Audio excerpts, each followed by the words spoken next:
So Waka Flaka had an interview where Flame, thank you, Brick Squad, where he said he regrets bringing his dangerous lifestyle into hip hop, and this is a much more. I saw the interview, much more mature Waka, because we remember when he came out.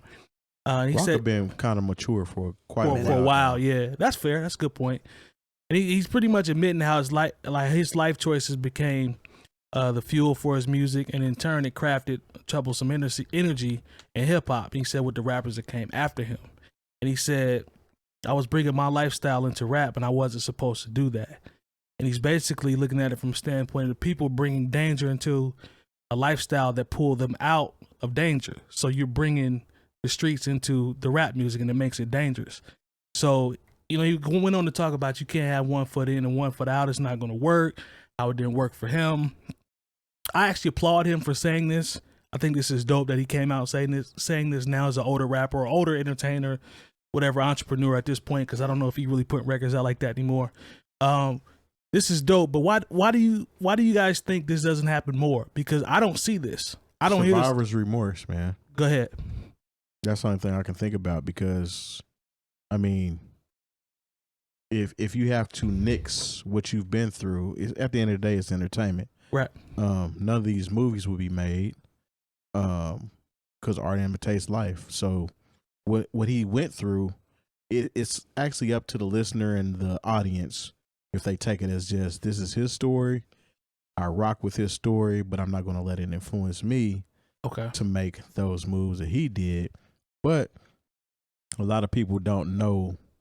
They don't tote that line correctly. Like, I mean, we came up on NWA. Right. And we also came up on Public Enemy. Mm-hmm. We also came up on X-Clan. You know what I'm saying? These are politically charged or street charged groups. Ice-T, Scarface, you know what I'm saying? So you can take it as they're just entertaining me. I like what they're talking about, but I'm not going to abide by this lifestyle. I think it's taking a stand for himself by saying that he feels guilty that he may have influenced people, but in the same time, I don't think you should be liable or have to explain yourself for getting out your message. But you do like the fact that he's saying what he's saying at the end of the day? I mean, I get it. Like I said, it's survivor's remorse because he doesn't have to live that way anymore. That's fair. And without that, he wouldn't have made it to where he's at now. So, okay, interesting take. Jay Moore, what you think, man? You give him credit for this? Is this? I mean, I would hope that any MC who has reached a certain age has a certain level of wisdom that they were willing to impart to younger people. I agree. Or just people who are at a different place than they are, you know, but you also have to look at it, you know, it's a chicken and the egg situation, because, you know, if you didn't rhyme about the things that you know, or the lifestyle that, you know, you maybe were entangled in at that point, maybe there's a chance that you don't get away from it far enough to where you live long enough to even have this wisdom to give back to people. Right. You know, I think it happens with a lot of, you know, Jay-Z's talked a little bit about how, you know, I was talking about pain. I wasn't bragging when I was talking about these things. Hov did that, so hopefully you don't have to go through that. That's you know, but, you know, I think there has to be a point where, I don't know, especially considering how many rappers we've seen lose their life to foolishness. Yeah. And just random acts of violence that aren't even just based in people's low self-esteem and in a way self-inflated self-importance. It's weird how those two things can kind of live together at the same time, because, you know, when you see so-and-so rapper and he comes by on the block and, you know, he has his new Porsche or whatever, and it you know, and the little kid and so-and-so's little kids, he's like, hey, daddy, look at that car. And your girl looks at that dude's car, and, you know, you start feeling weak about your situation in life. Yeah. And you don't have any other outlet but to act out violently, you know, towards these people that have made it, you know. So there is, it's kind of messed up, because not only are you talking about your lifestyle that you may have been living, but the thing is, a lot of hip hop artists show the lifestyle they are living. Right. the spoils of war, if you will, that have taken them to, you know, to where they get to live a 1% lifestyle. And it makes the people who, I don't want to say left behind, but you know what, got left behind, it makes them feel some kind of way. It's like when 50 says, or it's inspiring, you know, or it could be, but or you know what, inspiring. but you know, Jay Diff said something about 50. He's like, yo, you got to come back to the hood. 50 Cent is like, for what? I'm not coming back. I see what happens when you go back. Y'all know Boosie's line. Boosie's is famous at this point. You know, it's infamous. As much as it was great that Nipsey was doing so much for the Crenshaw, Slauson. Yeah. That's where he was taken.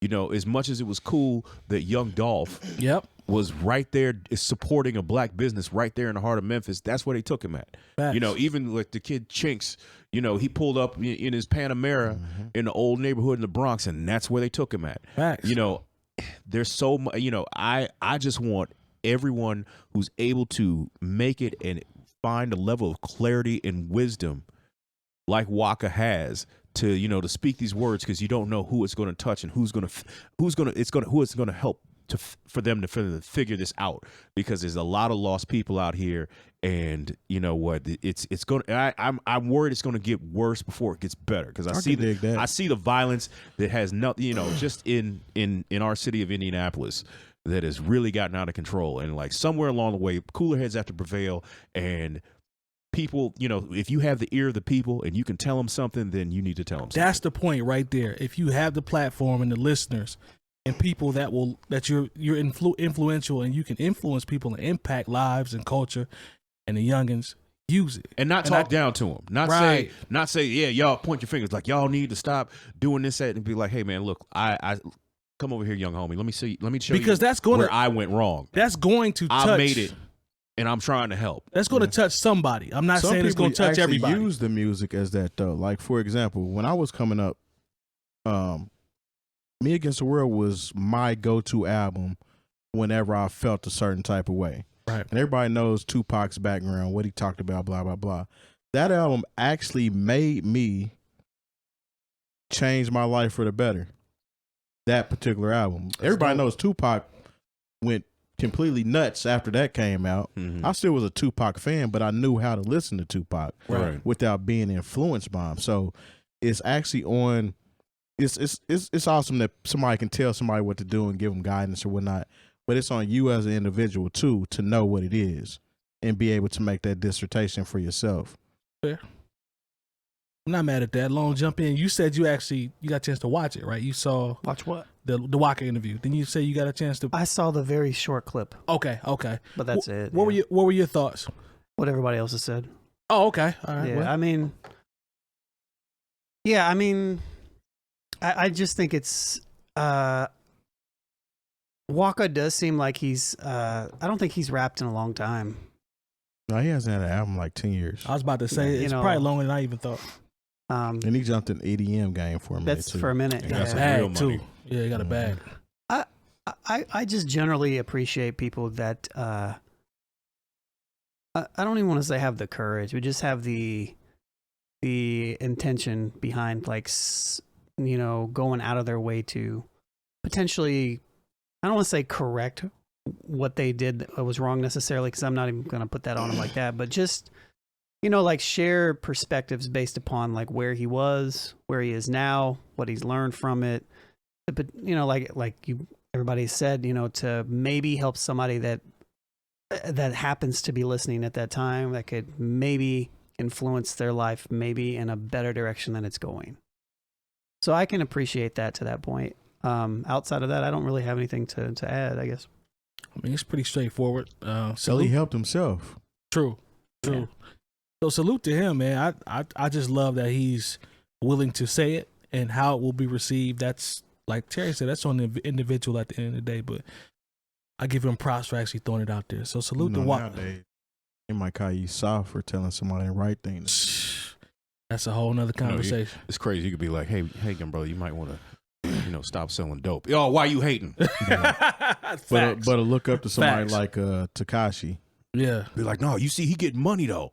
Like, so a lot of times that's all people see. That's what it comes down to. He get money though. Yeah, and that's a lot of times people's justification for living a way that they know is a shortstop. Yeah. He getting that bread. He's getting to the bag. That's what it comes down to. They're willing to take that gamble in order to get the bag. Look, there's a 100%. lot of people out here taking penitentiary chances Yeah. just because like they might be able to shine for a moment. Yeah.